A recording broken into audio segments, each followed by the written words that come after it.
subscribe to the channel. Thanks for watching. Thanks.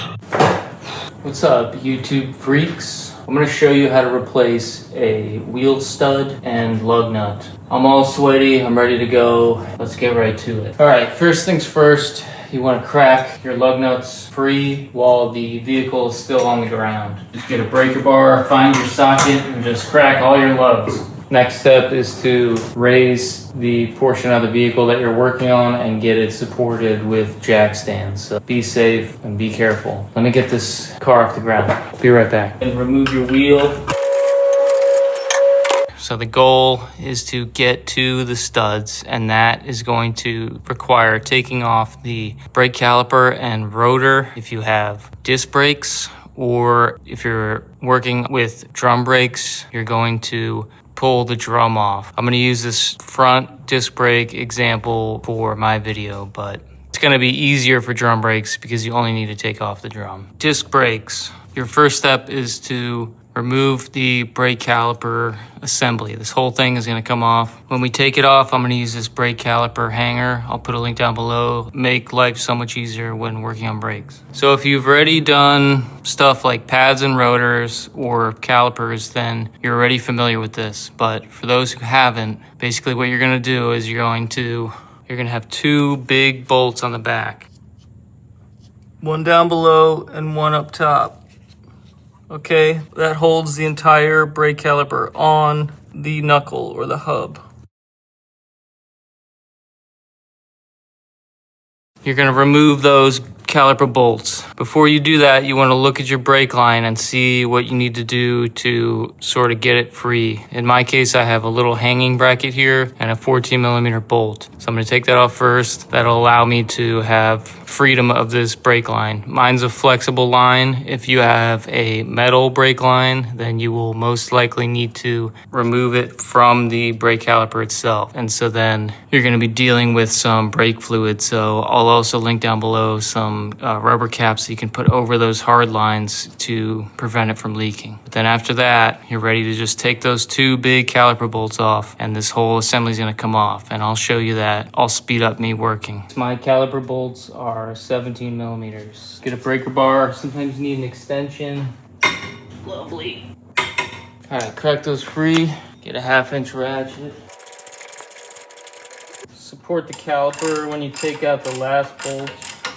Jiggle it as you unscrew it with your fingers. It usually helps. This is kind of like doing a brake job pretty much. Once your caliper is free, you're gonna rotate it off. Just pull it off the rotor just like that. So I'm gonna take my hanger, put it through one of these mounting holes. I'm gonna hang it right up on the strut, just like that.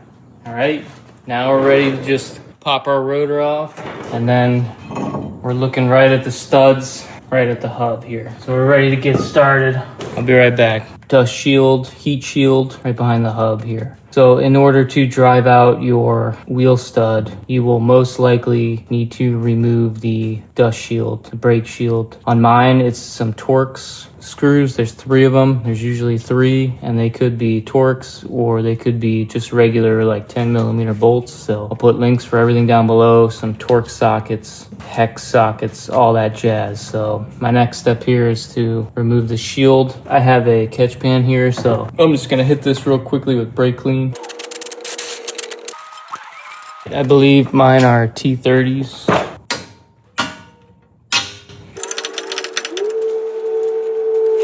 All right, so we're actually gonna get this wheel stud out now. You can see on mine, I have pretty much one whole thread missing. It's pretty questionable, so I'm gonna change this one. If you've taken your dust shield, brake shield off, then great, and you're ready to go. Mine are starting to round out on this side, so I'm gonna try to use this little port that they have here on the shield, and I'm gonna rotate my stud so it's lined up with that. But the next step is just to hammer the stud out. So I'm gonna use a cross peen hammer. You can use whatever big metal hammer you got, and you're just gonna drive this stud out. So get some ear protection, get some eye protection, and knock this bad boy out.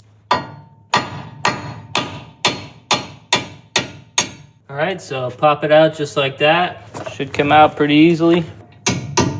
So get your new stud. I'll link some parts down below to some new studs and some lug nuts. You can get these on eBay, Rock Auto, Amazon. Find out the one you need. You can take your old one to a parts store, ideally with the lug nuts, especially if you're at the parts store. Make sure you get the same size lug nut as the other lug nuts that are on the car. For example, this is a 21. That's the size of all my other lug nuts, so I made sure I got a 21 because you can get the correct size and thread lug nut in a 19. And so that's not what I want, because then I need 2 sockets if I'm going to take off the wheel or do more work in the future. So try to keep your lug nuts all the same size. All right, so here's a shot of the hub with the wheel stud out. You can see the cut splines on the hub. Wheel studs are splined, so you can see the splines on that. So what we're going to do is we're going to just slide it through the back. All right, so the most important part here really is just making sure you're lined up straight before you get started. I'm going to use this little spinning lug nut puller tool. I'm going to link this down below. They're nice and cheap. They're like $5-6, and I'll link that below. But if you don't have one of these, you can use a big stack of thick, heavy-duty flat washers. That's going to allow you to take up the space here as you pull the stud towards you through the hub. And so you're going to do that with either your tool or your stack of washers and then your new lug nut. So you're going to hold everything straight and get that like cinched up. Mine's a 21 millimeter in this case. And you're going to tighten the lug nut and effectively pull that stud towards you through the hub.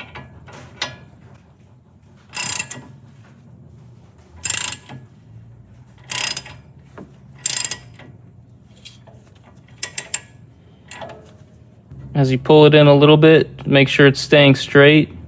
It's going to give you a little resistance, but it shouldn't be an insane amount of resistance. Of course, on this front-wheel drive car, as I tighten, the drivetrain is going to want to turn on me. So you can get a pry bar, lodge it in between the other studs. I'll show you that. Put the pry bar in between the studs or in between the studs and the axle like I'm doing here, and you can counter your force and prevent the drivetrain from spinning. So this little tool is nice because it has a bearing on it, so it's going to spin against the hub. It's going to take some load off the threads, make it easier to pull this stud through. It's really worth it to get this tool, in my opinion. So it's pulling through the hub nicely here. Just take your time and make sure everything's nice and smooth. You can back it off if you want to, and you can check your progress. As you can see, this tool has a little cup in the front where your lug nut is going to sit, and then the back is where it's going to spin here. Got about 1/8 of an inch left. I'm going to switch to a breaker bar and just get a little more leverage. And you're just going to go until it stops. All right, that's it. So I bottomed out. There I am, good to go. Brand new wheel stud. Job went super smooth. Highly recommend picking up one of these tools. Again, I'll link it down below. From here, you're going to do everything in reverse. Okay, so you're going to put your heat shield, dust shield back on, rotor back on, caliper back on with the 2 caliper bolts. And you're going to torque those. Usually they're about 70 to 90 foot-pounds. Check your manual or online for your torque spec. Torque those caliper bolts. Reattach any brake hose brackets or any brake lines. If you do end up removing a brake line from the caliper, you will need to bleed your brakes. Keep that in mind. Make sure you don't leave any hangers or anything up in the strut. Go ahead and put your wheel back on. Get all your lug nuts on as much as you can.